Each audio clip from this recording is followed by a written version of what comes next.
Here we go. Hello, hello, hello, everybody. This is the Political Matrix with a very, very, very special interview.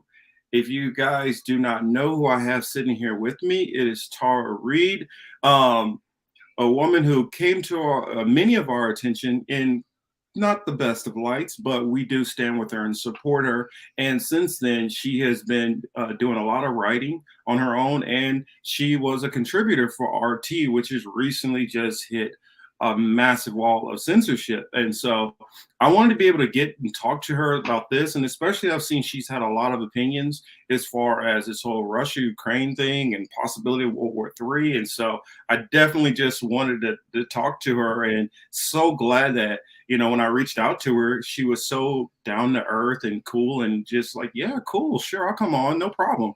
So I welcome to the show, Tara Reade. How are we doing tonight, Tara?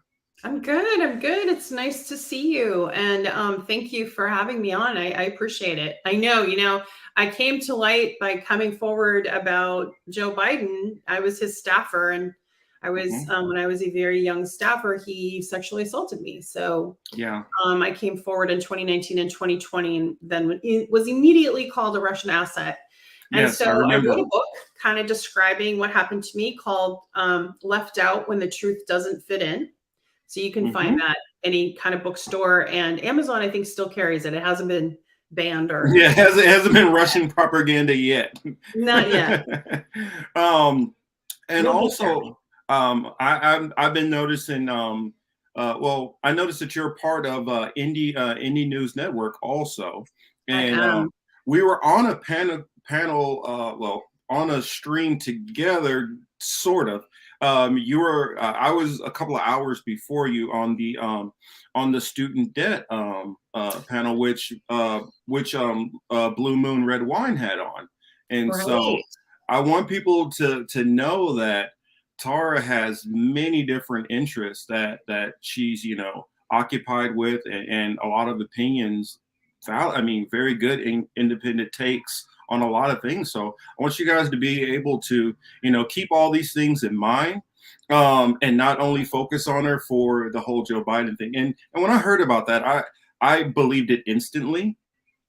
And all what I saw was more and more information over the time, which just continued to corroborate what you were saying.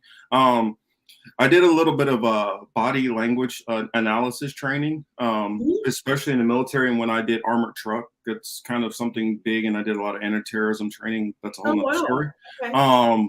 But in some of that training, you learn, you have to be able to get a good, you know, a good feel about somebody in a short amount of time and assess that person as a threat, dishonest, all those things like that. And at the time when your story came out, I had just did like a back-to-back, I believe, on all the hypocrisies and lies and all the things that Joe Biden had been into. And then I was like, oh, wait a minute, here's something else to add on to. And we had already saw how many times where he was just inappropriate, where, you know, I mean, it's clear as day. And I'm like, if he's doing this in front of people and doesn't think there's anything wrong with it, what does this man do when the cameras are not on him and around people? And so, you know, I don't really want to rehash everything, because, you know, I know those subjects can be kind of sensitive, but I wanted to know, like, what drove you to want to get like into the whole political arena and, you know, become, you know, a congressional staffer and everything in the first place? Well, I grew up in a home where my mom was a political activist. She was very much involved with the Progressive Labor Party and Committee Against Racism in Chicago in the 70s, and in the anti-war movement as well. And I know you're a veteran, so I hope you don't mind me telling this story, but my mom actually helped young men who were being drafted. It was towards the end of Vietnam when a lot of young men were just being killed, and a lot of them were poor, and a lot of them were minorities, and they were being slaughtered, basically. In Vietnam, it was the Viet Cong, like during that push, right in the late 60s, early 70s. And my mom helped some, you know, people that didn't want to participate. And she held meetings we lived in a farm in Wisconsin at the time. at the public library, and the library wrote a letter, and it's somewhere in my mom's stuff, that said, could you please not commit treason and hold your meetings at the public library? But my mom was a firecracker, and then she called them fascists, like, fascist, I'm like, no, Mom, really, like, they just didn't want you to commit treason there. But she helped a lot of people. She was very involved later after the Vietnam War with Committee Against Racism in Chicago. And there was like a committee of people that worked together in workers' rights as well as institutional racism issues. And I was a child, very small, but we actually marched against the Nazis when they were trying to march in Skokie, Illinois. And I remember it, and I remember the Chicago police being very frightening. They were in full armor, and they were actually protecting the Nazis, which, makes sense. Yeah, and it just kind of triggers like this whole thing with Ukraine. It's like, America's spending so much money basically funding neo-Nazis who have killed, 14,000 Russian nationals, and it's keep funding fascists and neo-Nazis, and it's gross and it's disgusting. And so I've been very outspoken about it. So anyway, to answer your question, politics were always in the blood. Then I came, I was an actor from the time I was professionally at 16 on as a model and actor, and then in classical theater, and I was in La Bamba. I was in a film and a couple other small roles. And then wait a minute, we can't whisk past that. You were in La Bamba. La Bamba was like me and my grandmother's one of our favorite movies of all times. I was a dancer. Lou Diamond Phillips. Oh my! I got to go back and go scan through that. Oh my! I was like 18 or 17. Yeah, I was really young, and I just was an extra, and then I auditioned to be a dancer, and then they selected me, and I was in the music video, and then they did a close up of me in the film.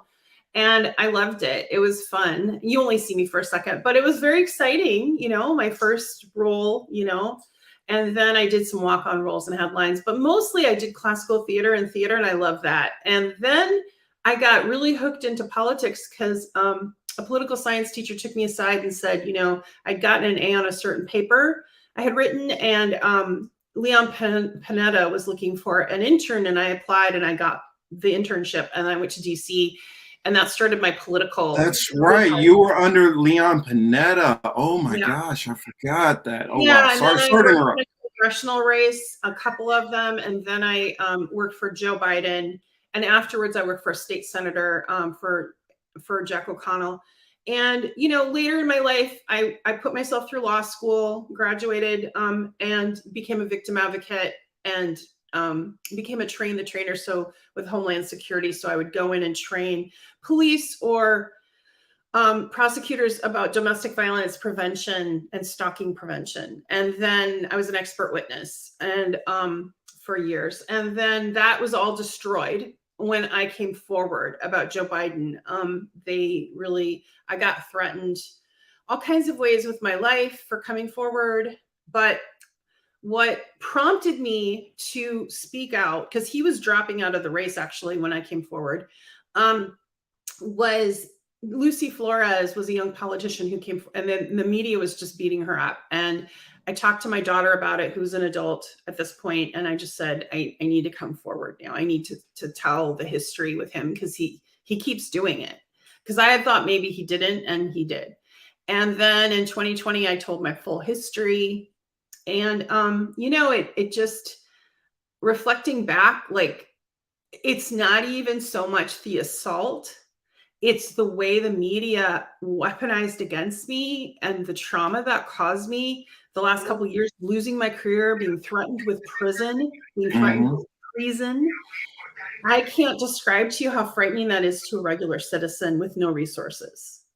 I remember one comment too that stuck with me that you said.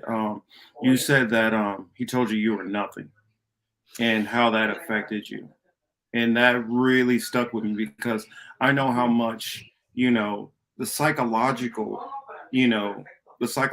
attacks are a lot of times worse than physical stuff. You can have somebody who might have been abused and beaten and all kind of things like that, but because they were the insults are the things which stuck with them more than anything. And I I like for people to try to keep that in mind and not decouple the Mhm. physical assault from the mental assault and how it deals with you emotionally and how those things, stick with us all as scars that we have.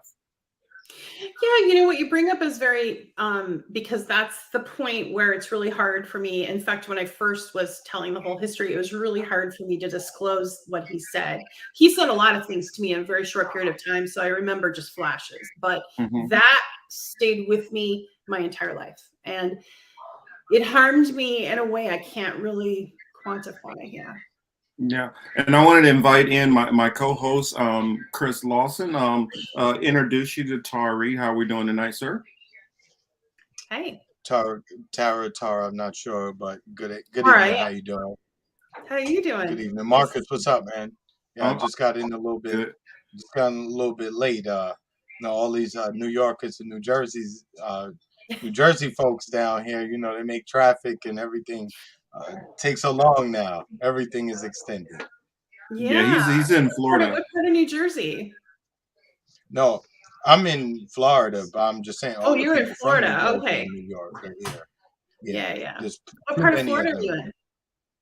We're in South Florida, Palm Beach County.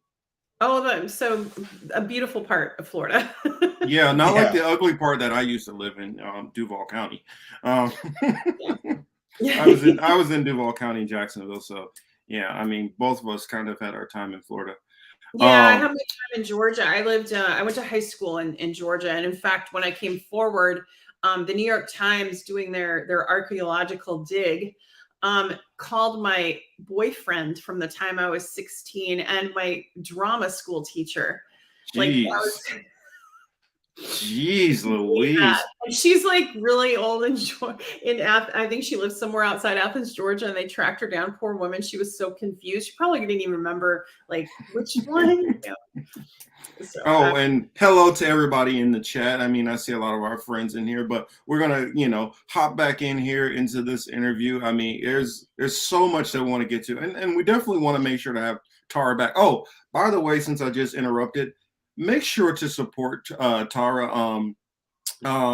On her let's see, don't was it a Patreon that you have, or I know you're on Linktree, right? I have a link tree that has Patreon and PayPal. If you go to @Reade Alexandra on Twitter, you can find me. So Yeah, please and do.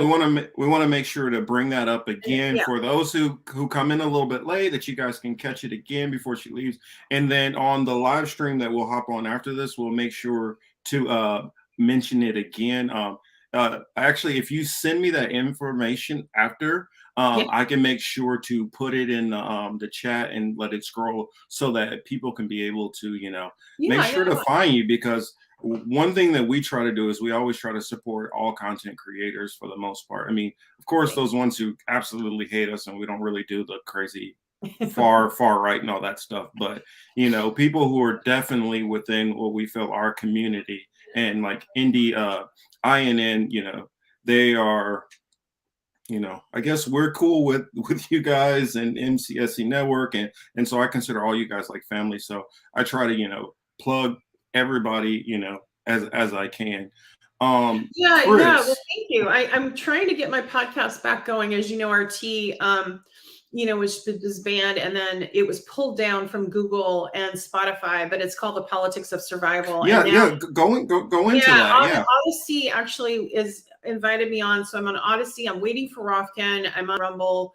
So on the link tree, you can just hit every link, and I have a Substack. So everything's there. You can just click one button and you can find me at a YouTube channel. For now, I never know because a lot of us get taken down, as you know. So, but that's why it's good to have Telegram and all these other ones. So we I do have a try, question right? for you. You said your show was on RT, so obviously Yeah. it's not available to us here. Were you demonetized from that platform too? Oh, I lost my work. Yeah, I lost everything. Yeah, like so did Abby Martin, Lee Camp. We all lost everything. Yeah, so we're all just. which And I which mean, I'm Lee hoping to Camp. talk to everybody. So yeah. If I could talk to pretty much all of you over there at RT, I would love to, because what first got me into RT in the first place, because I would hear about it and it never really caught my attention. But Ed Schultz, who I was a big follower of. When Ed Schultz went over to RT, that's what caught my attention. And it's like, oh, well, it's not this Russian state media. They're able to go over there and speak their own minds. And that's something I've heard you speak about, that you were able to just go and write and talk about what you want to talk about. And the crazy thing about it is a lot of the stuff which I saw you do for RT wasn't really even going into a lot of like policy issues and stuff which wouldn't necessarily even have to do with Russia or US or any of that stuff. So I mean, I guess what's your thoughts on it? I mean, because I do have the international law background and the geopolitics. So I dabbled as far as like moving my story forward. I was doing that, but I was with RT International, which is different than RT America. So, and like Lee Camp's a comedian and he has like a whole different kind of show, and it was an actual television show, Redacted Tonight. And so he's joking now that his redacted was redacted. so after 8 years, so I mean, we got to support Lee Camp, Caleb Maupin, all of us, Farron and Rachel Blevins. And you mentioned Schultz. You know what they did? He's been dead for several years, right? They labeled his personal Twitter account as Russian state affiliated media, and the man is deceased. Wow. I can't, it's mind-boggling. They just did that the other day. I saw that same thing online as well. I just said they will go to no lengths to shit on the character of somebody or to paint them a certain way just to keep their narrative alive. There's very few things that I say that are distasteful because I think it's all nasty anyway. But with that, the dude is dead. Well, Chris, they did the same thing with the Russian cosmonaut, who he was the unnamed. This guy knowingly is going to sacrifice himself. Yeah. He's going to sacrifice himself for his nation and feels like he's trying to contribute to science as a whole. And, now, I mean, all of this stuff which they're doing, the Russophobia is just ridiculous. I heard some museum that Russian mustard is now taken off the shelves. What? Yes. I believe it's in Wisconsin. It's God. upper Midwest. I know that. Of course, yeah. But they did that. Tchaikovsky, which is in a lot of famous movies, which we all know and love. Now, and here's the thing about it. A lot of his stuff was, a lot of his music was about writing about Russia pushing back against Nazis. It was about pro-Ukraine stuff when it was different Ukraine and pushing back against what's his name, Napoleon. And so it's crazy that even the people who would be looked at as heroes are completely dragged into this whole web of Russophobia. I mean, what's some of your thoughts? Because I know you guys have all gotten hit, you, Lee Camp, Chris Hedges, Rachel Blevin, and I've used RT so much to get a different perspective outside of things. So it's very frustrating to me to see this. I can't even close to imagine what it's like for you. So like, could you explain to everybody, like, what was it like when you woke up and saw, this level of censorship? Well, for me, it was stunning to lose all my work in one day as well. That was like hard. And then, and all my colleagues, and then to see them labeled their personal accounts state affiliated, the ones that were with RT America. They haven't done that yet to my account, but because I was freelance, right? And I was with International. But it was stunning and also sad. And I've gotten, and I have Russian family and I have Russian friends and I have a deep connection. And it's like made me, I've had moments where I've cried. I've deleted my Facebook and Instagram because they were talking about allowing hate speech to kill Russians. I can't describe to you what it's like, except that it feels like someone's, ripping your heart out. Like it's hard. It's really, just because of the country that you're born in or something, that that bigotry is so and xenophobia, and it's coming from people who claim to be, you know, fucking open and liberal and whatever, and they're, you know, but the racism too that exists around this is something I wanted to address because it's stunning. Like what's happening with the Ukrainian refugees, all the celebrities with their yellow and blue virtue signaling and all the bullshit without even really understanding where Ukraine is, number one. Yeah. And number two, what led the eight years of diplomacy tries and the 14,000 Russian nationals that were murdered by neo-Nazis. In the Donbass region? In the Donbass region, yeah. But like what's really stunning about it is like they say the most blatantly racist things like, oh, well, you know, that was the Syrian, you know, an impoverished nation. And you heard news anchors saying this. You know, these are Europeans. They have Netflix. They have blue eyes. And it's like, what the fuck is going on? You know, like you're just saying it out loud. Like they don't even hide it. They're just not even hiding it. And then when we try to push back, those of us that are pushing back on this war, you know, America's trying to get this war with Russia, we get called whataboutism if we bring up the 1 million children that are going to be dying of starvation in Afghanistan this coming year because they withdrew the aid, the 10,000, you know, Yemenis children, 446,000 people that have died in 5 years in Yemen. And we're not talking about that. And the same day that Putin did his military operation, right, we bombed Somalia. And no one's talking about that. So, you know. Yes, we did. You know, we continue to do, the United States continues its foreign policy, regardless of whatever Russia is doing. But, you know, it's all part of the narrative. It's all part of the propaganda to pretend as if Russia is the worst actor on the planet, right? We have to justify the almost $800 billion for defense, even though we're not defending anything. And wasn't it amazing how like we can't get student, you know, debt, you know, loan debt, you know, we can't get that relief. We can't get Medicare for all. We can't get any infrastructure, but yet in one day they got $1 billion last week for Ukraine. Like it was nothing. Like here's $1 billion.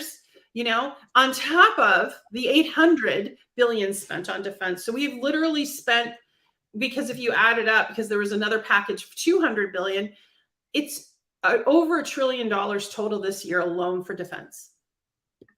And nothing for American citizens. Wait, did you say over $1 trillion this year? Yes, because 1 billion just went to Ukraine, and then plus the 2.7 billion, plus the 787 billion that we already had earmarked for defense. So all that was over $1 trillion towards defense.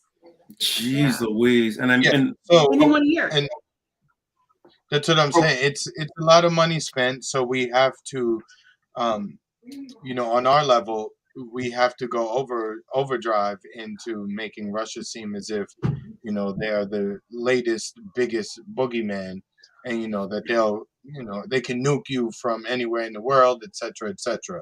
So, I mean, we could probably expect an escalation of military efforts. The proxy war will continue. That's what I'm trying to say.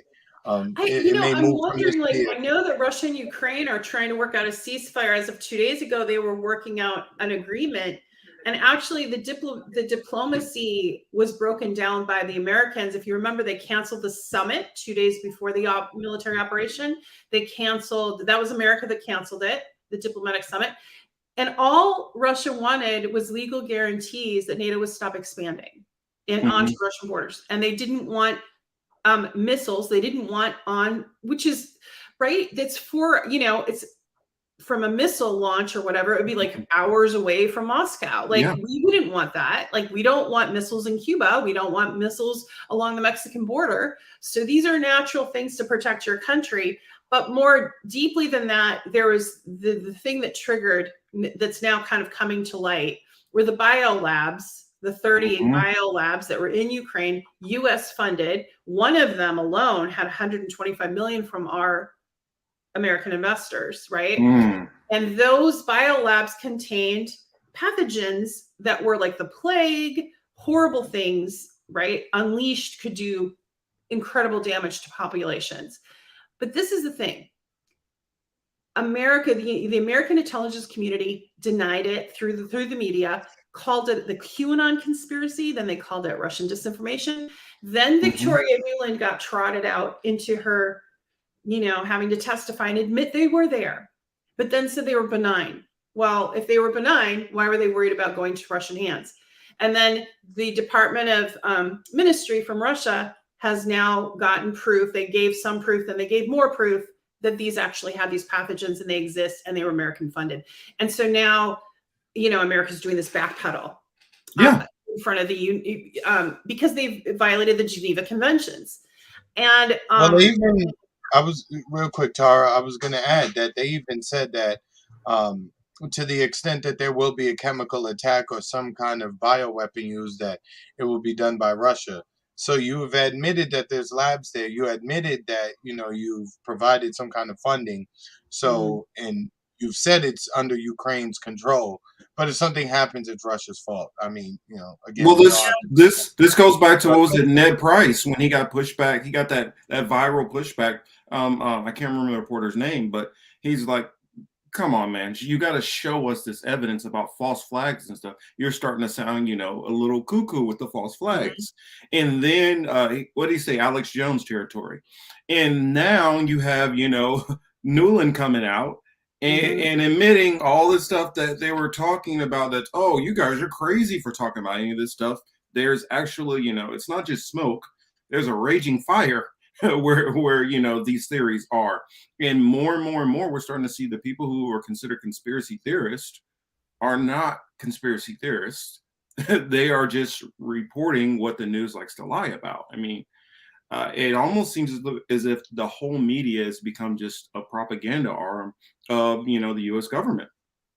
I think it has. I mean, unfortunately, and I don't really know how to solve that except through independent content like yours, and and the discussions we're having now.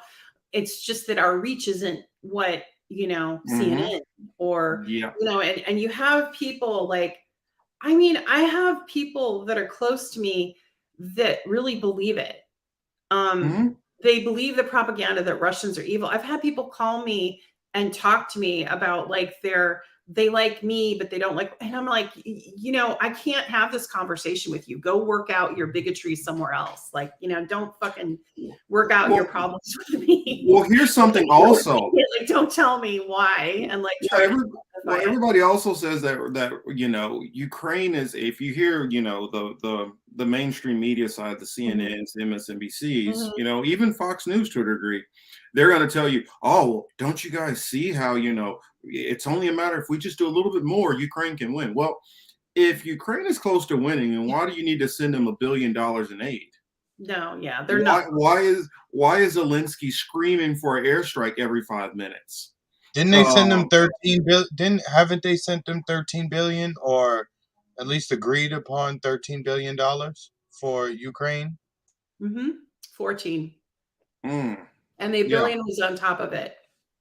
Yeah, we got to remember that several billions on top of that. And I don't know if you saw the headline that I tweeted out from New York Times today, but this is what they're floating next. There's people, and I only know this because I was a low-level staffer, but I still was around certain people, and certain staff are still there. Yeah. Surprisingly, some of them, the hawkish ones anyway. And they've always wanted this war with Russia, right? And so you have some people around Biden that are trying to convince him a limited war. Now, I don't know if both of you are veterans, but I know you are, Marcus. But so the seriousness of what this means, a limited nuclear strike, what they're saying. Like someone asked me, a friend of mine was like, what does that mean? And I'm like, it means that they think that they can make 2 hits, nuclear strikes on Russia, probably in 2 major areas, and get in, get out. And they're really thinking that they can do that. And it's the most dangerous rhetoric I've ever heard. So the New York Times headline was, talking about a limited nuclear war, and I was like, I knew it. They're they're inching it closer and closer. Yeah, and there is no possible limited nuclear war. And by the way, like what no one's talking about is you have a lot of other countries at play with nuclear weapons. Like it doesn't necessarily mean like if we go about nuking, Russia or whatever, if America does that, takes that action, that it's going to have things are going to happen on our soil. There's no question. Oh, no doubt. I mean, this is one thing which I mean, and my background in the military was with weapons, and big bombs. I mean, everything from like all the way from a 9mm all the way up to cruise missiles. I didn't deal with nukes, but I do understand, what that entails, and what is it, no-fly zones, and what all that stuff entails. Right. And I think a lot of Americans think that if we get to that level, oh, well, you just launched that on Russia, and then Russia's neutralized. Well, you don't think Russia has allies also? Right. I mean, a lot of Americans are forgetting. And what about North Korea? Like North Korea is a wild card. Well, you got North Korea. You have India, which has been cozied up with Russia. You have China, who's allies with Russia. You have Iran, who's allies also. You have Venezuela, which think about that. And people say, well, Venezuela doesn't have much for military or anything, but yes, they will open up the gates and say, you know what, China, come stack up right here, and you guys can just launch from there. You also have the Arab countries, which you not only Iran, you have UAE, you have the Saudis. All of them are very displeased with America right now, and they won't take the phone calls, right? And honestly believe that it's going further than that. We already heard. We'll talk about it later on our show with the yuan. They're already starting to play with using other currencies. And yeah. So do you think they're going to dump the dollar? Is that because I'm hearing that China is going to dump the dollar, and so is Saudi Arabia? Is that it's just a matter of when it's coming. And I've told people this for a while, and a lot of people told me, oh, well, you don't have to really worry about a lot of this Russia-China stuff, because I've been talking about this for months. I mean, Chris is a witness, probably maybe 6-7 months that I've been talking about this, like on the show. I told people that they're getting to a point where they're not going to keep getting pushed around by the West. And a lot of people who they don't realize how much a lot of these countries in Europe are dependent on Russia. When part of my time in the military, I was stationed in Europe. I was stationed in Italy and in Spain. Oh, wow. And so I know that when I was there, what was it, like 45% of natural gas and stuff comes from Russia. Also, a big chunk of our oil that came to Italy came out of Libya, which is a partner with Russia also. So it's like, you guys are not understanding the whole full dynamics, and you're being fueled by people who they really think they're in like a Rocky movie or something. I mean, what is the elite's end game? Because like I've been looking at it, and I'm watching. You want an honest answer, or you want the made for TV answer? No, seriously. I mean, I don't understand why they're taking us to thermonuclear war. I don't get that. Like what? Because the elites have it in their head, a group, and like how they always talk about being compromised or being a useful idiot. Right. A lot of these elites, and I'm talking about presidents, prime ministers, a lot of these corporation CEOs, are these useful idiots. They're not the ones making these decisions. They're not the ones who are pushing most of this stuff. And just like in the military, everything's compartmentalized. You have a corpsman who's doing their job over there. You have a weapons guy who's doing his job over there. You have somebody who's on the ground who's using these things, and everybody's not necessarily knowing what the right hand is doing and what the left hand is doing. Right. And they're doing that on a global scale with a lot of these leaders, and pushing them towards certain things, telling them, hey, here's an incentive, but not telling them behind their back they're screwing over this other person. Just like how we had in the Civil War, where you had the banks that were funding the North and the South. Right. And then eventually Lincoln caught on to what was going on when, oddly enough, the Russians told them, what was going on when they sent battle armaments to the north to help, shore up their supply lines. Mhm. Well, what's going on is, in my opinion, this is just an opinion in theory, a lot of these elites look at some of the problems as far as population growth.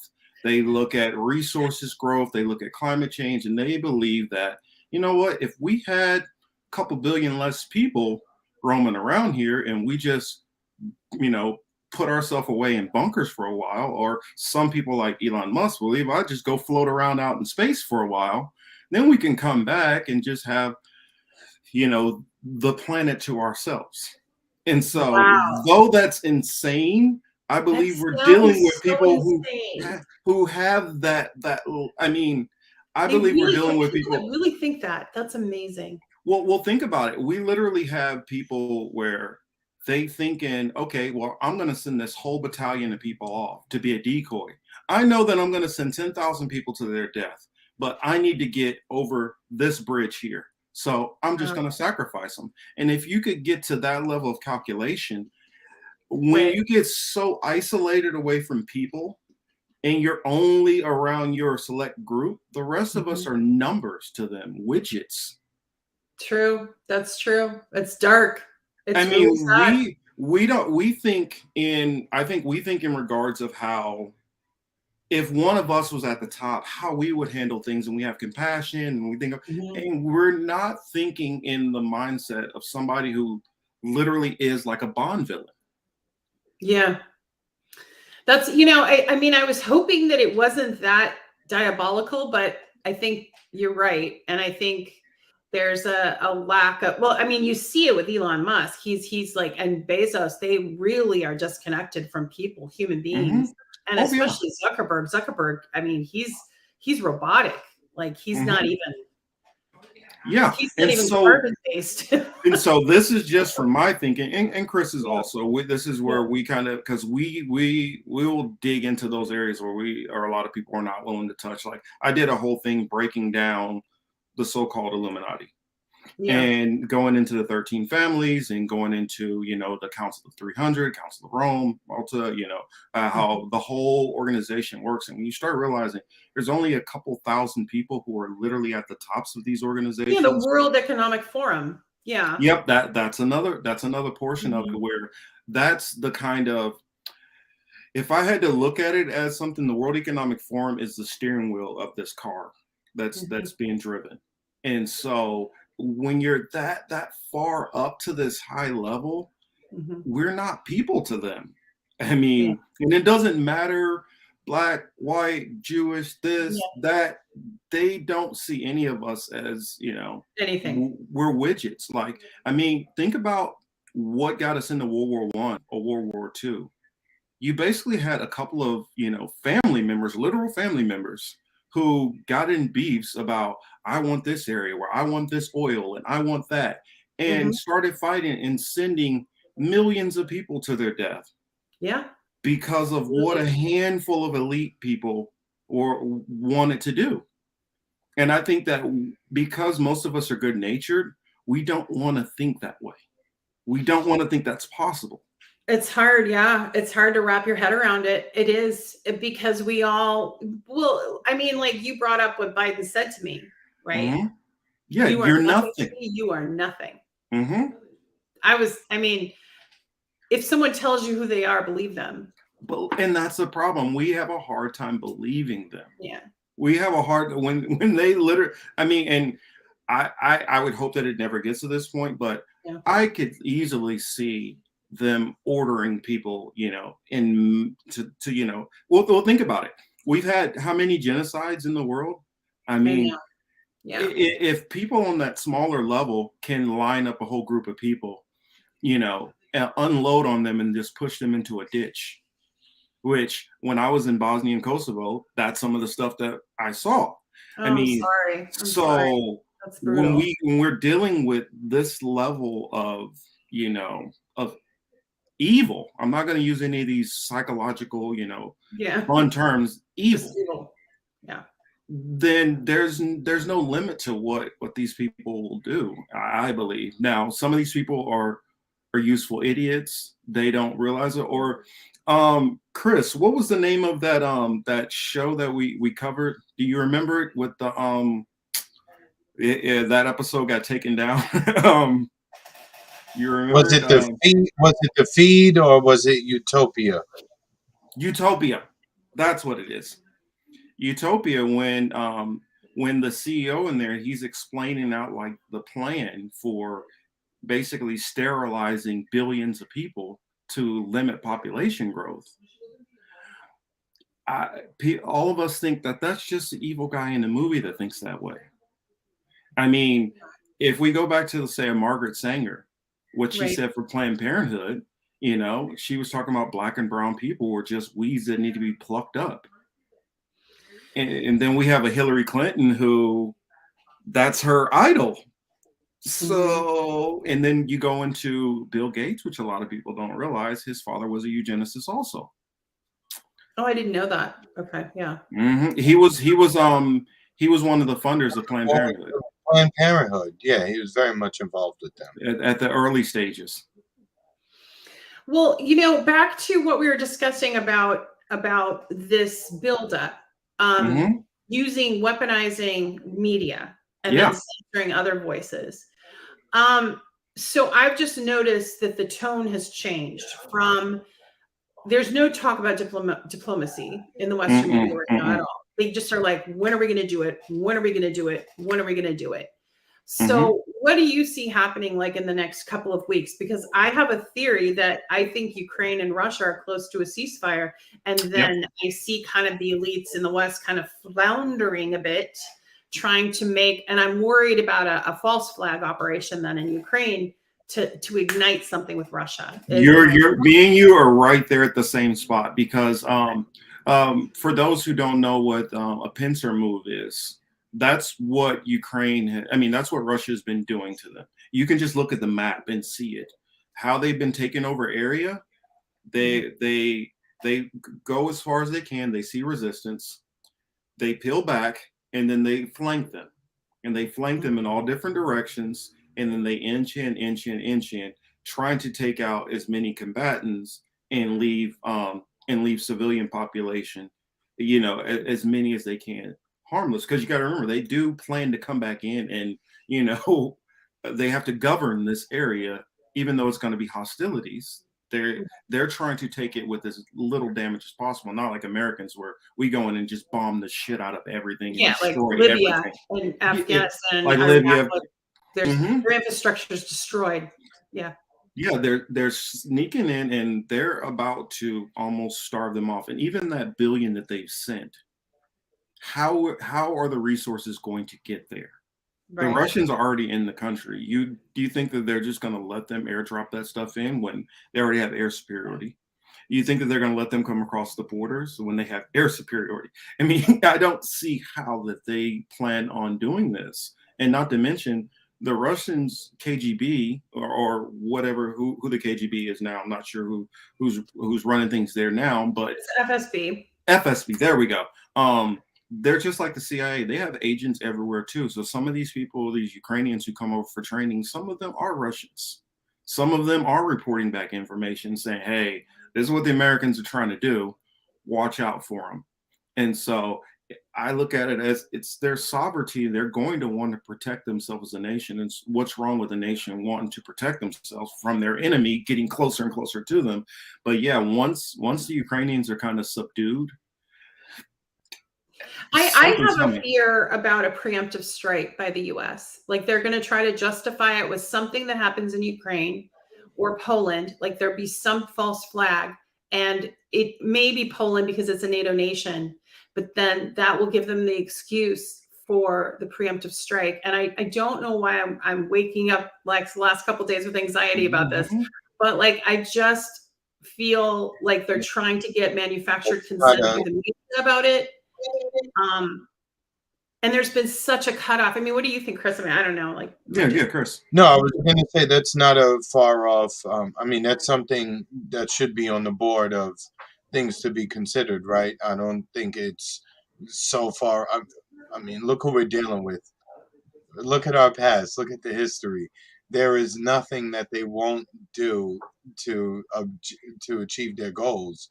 Um, Yeah. so again, it's within the realm of possibility that we do see some sort of false flag and some kind of horrific event that, of course, would pull on people's heartstrings. So it'll be women and children, and Right. So again, that's it's a good it's a possibility that could happen. Um, for right now, I don't. For right now, I think they're just staying. The United States is just sitting back and watching. I don't know why though, but they don't seem to want to Well, get too much at this particular moment anyway. well, the reason why they're sitting back, Chris, is because they know the moment that they got Americans involved and you start seeing American citizens coming back in body bags due to this, the popularity for all these people who are blue and yellow flags, all that's going to drop away real fast because it's going to give them reminders of what Iraq and Afghanistan did. And I think And it they will don't. anyway too, because people's attention span is short, and Mm-hmm. we just came off a pandemic, and Yep. now there's another variant apparently that they're talking about, right? They're Oh trying to push man, we that. gotta have you back and talk about that because Yeah. that I believe that's a story that's gonna be coming back also. Yeah, they're just pushing. It's just because the more isolated we are, the more we can't in groups protest and be outwardly, boots on the ground trying to Mhm. fight this stuff, right? Well, Because bringing it full circle to back to RT and what happened to you and your colleagues. yeah. If you have less outlets who are able Mhm. to push back, you can spin the narrative however you want to. That's the same thing which happens in China. That's the Yeah. same thing which we criticize Russia about. Now we're doing what we claim we hate the other nations doing. Well, we're the United States of hypocrisy. I mean, there's no question. Like, the institutionalization of rape, of racism, of all the stuff that classism, it's Racism, all there. sexism, all of it. Yeah, it's all intricately kind of woven to suppress, Mm-hmm. the working class basically, and anyone who wants, so that the elites, like you can say, like you said, can stay elite, like the Rothschilds and the Mm-hmm. and the Rockefellers and so on. But Exactly. like I think I think the turning point came for President Putin because he was like the bee's knees to them, right? At first, when he was in 2007. Well, yes and no. He wanted to be. He really did want to work with the U.S. He did, but I mean, the U.S. thought he was the bee's knees. They liked him, and he was, with the Well, they whole love crowd Yeltsin better. until But 2007, and then when he Mhm. started talking about the unipolar world and the Western domination, and he started actually like trying to protect his citizens, which Yeah. is normal for a representative to do in Russia, and try to look out for their interests and their economic interests and get a middle class and get an educated, healthy middle class. That's when he was no longer wanted. Well, yeah, persona non grata. Well, Mhm. and what happens is what he started realizing is they're that friend who they're putting their armor on you. Oh, don't worry, everything's gonna be fine while they're trying to pick your pocket. And after a while, he Yeah. started realizing they're picking my pocket. I can't keep allowing them to keep doing this over and Yeah. over and over. And all they're doing is trying to get it to a point where they can get me kind of completely subdued, get my guard all the way down, and Mhm. take me out. And then eventually, then they could take over, and put a puppet in Russia again, like they had with Yeltsin. And then Right. when they have that puppet in there, they can start controlling the oil resources, and then they can start extracting wealth out of that nation. And then what we've had, not Trump. Well, yeah, Trump was talking. No, John Kerry. John Kerry was talking about going into the Arctic and starting to go up Right. there for all the drilling and stuff. And that's what this is. This is always about the petrodollar Oh yeah. Yeah. because the once we went off the gold standard, this is all the United States has been surviving on because Mhm. everything else has fell apart. So the petrodollar is why we keep the military industrial complex This going. is, yeah. I mean, like it happened within days of the Nord Stream pipeline opening, right? Mm-hmm. And then all of a sudden, you know, Russia's the total enemy. We have to shut down the Nord Stream. And, you know, Germany wasn't willing to do it at first. And then they waffled. And then now I don't know where they are, because it's been back and forth so much. You know why they waffle? Germany, about 70% of their energy comes from Russia. Right. Of course. So, and they also have a close alliance with Russia. They don't have a bad alliance. I mean, you know, Vladimir Putin had a relationship with Germany, a long one, and was able to build that in Europe. And he was able to kind of get Russia seen more as European. And there's always been, for 70 years, there's always been that, right? That Russophobia kind of, there's always been this sort of snobbery, like the Slavs are over here and the Europeans are over here, like they're to the east, right? And they're so the Europeans never quite, well, you know that because you were in Europe, so you understand. Here, I want to throw something at you and see what do you think about this theory. One thing I've kind of noticed is you have, for instance, Operation Paperclip, where you had a lot of Nazis and a lot of just German citizens in general, business owners, collaborators, all of those people who flooded into the West, right, and into America. If you look at most of the major wars and conflicts that we've had, it's always been Germany, and Russia is always involved in there. Now, Germany is not particularly involved right now, but if you look at most of our leaders, what is their ancestry?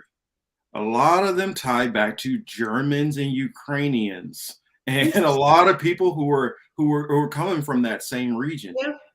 And I mean, just listen to the names. You know, it's mind-boggling when I hear, oh, well, this person, well, I have family in Ukraine. And Jinsaki, well, I have family in Ukraine. This person, I have family in Ukraine, and it's like.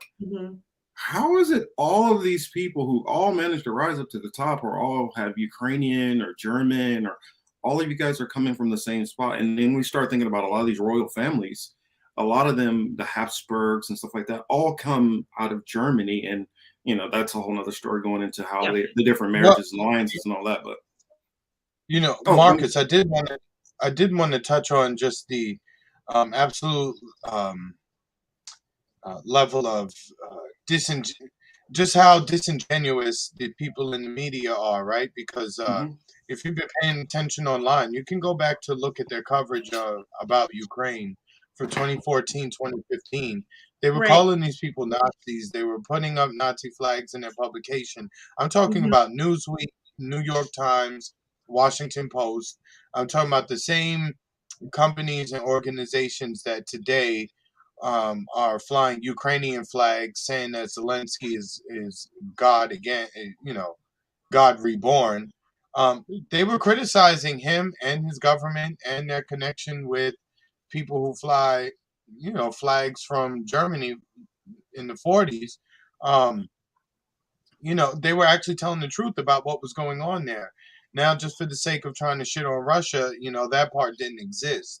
You know, those are just poor Ukrainian people trying to, you know, survive, and Russia's coming and destroying everybody and killing people just because they want to be big bad Russia.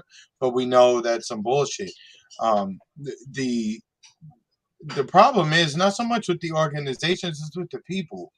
How do you see this and not know it? Or even when you tell people things, they choose to just hold on to whatever bullshit they see on TV. I think therein lies the problem more so than what anybody wants to do. You know what I mean? Oh, you're right. That hits it right on the, you know, it's like Rose McGowan, as you know, spoke out really publicly for me. She did the forward to my book, as a matter of fact, and she's been just really wonderful and supportive. But she made the observation during the 2020 campaign about how we're like in a cult in America. And she said, you know, she's left America, and she said, I'm no longer in your cult. Like, I'm not part of either party. I don't support it, you know, whatever. And she made that statement that we need to be cultural resetters. Like we need a whole cultural reset. And what you're saying is so true, because it's just, you know, even if you watch some of the coverage during the campaign about me coming forward about Joe Biden, about my history with him, I had these Democrats say things to me like, if I don't know, it was a famous tweet that went viral. But the woman said, Joe Biden could rape me on Fifth Avenue and I'd still vote for him instead of Bernie or Trump. Yep. I remember that. But she meant it. And like, so you have blue no matter who. That was the other. They didn't care that Biden was not adequate and that he was going to lead us to ruin. And I kept telling people, and in 2020, by the way, I said publicly several times, which now people are like reviving those tweets, that the Biden administration would try to take us to a war with Russia, that there was no question. And then I'm not a Trump supporter, but he didn't start World War and he wasn't interested in that. He was interested in economic things. I'm not a fan of his because of certain political, obviously. And I've also, I'm not a fan of his misogynistic statements. Yeah. But, oh my goodness. I know that Biden was a wolf in sheep's clothing. Correct. I mean, look, here on people know the people in the chat, the people who follow this program, they know we don't mess with anybody. I hate that you have to preface, like somebody like Trump, you have to say, oh, this occurred during the Trump administration. Oh, I don't like him. I hate that you have to always preface. I actually, it's not that I don't like him. It's just that I do disagree politically with him on certain things. And I didn't like some of misogyny, but that's my personal take. That's my personal opinion. Would I talk with him in person and debate him? Absolutely. I mean, he's a human being. Do I think he was villainized and marginalized by the media? Absolutely. I think he was an outsider politically, and they wanted to drive him into dust. Well, just kind of like you in that sense. I mean, oh man, this is such a good talk. We're gonna definitely have to have you back again soon. Tara, before you get out of here, can you give everybody that link again? Where the link tree where they can find you. And we definitely we're gonna have you back, right? Okay, absolutely. Cool. Absolutely. We'll have to do this again. And we have to we're like at a cliffhanger moment in history. So we're going to have to revisit, Well, we might have to have you back soon. Yeah. We might have to have you back really soon. Maybe like the next couple of weeks. Have you back again. Sure. Absolutely. So you can find me on Twitter at Reade Alexandra.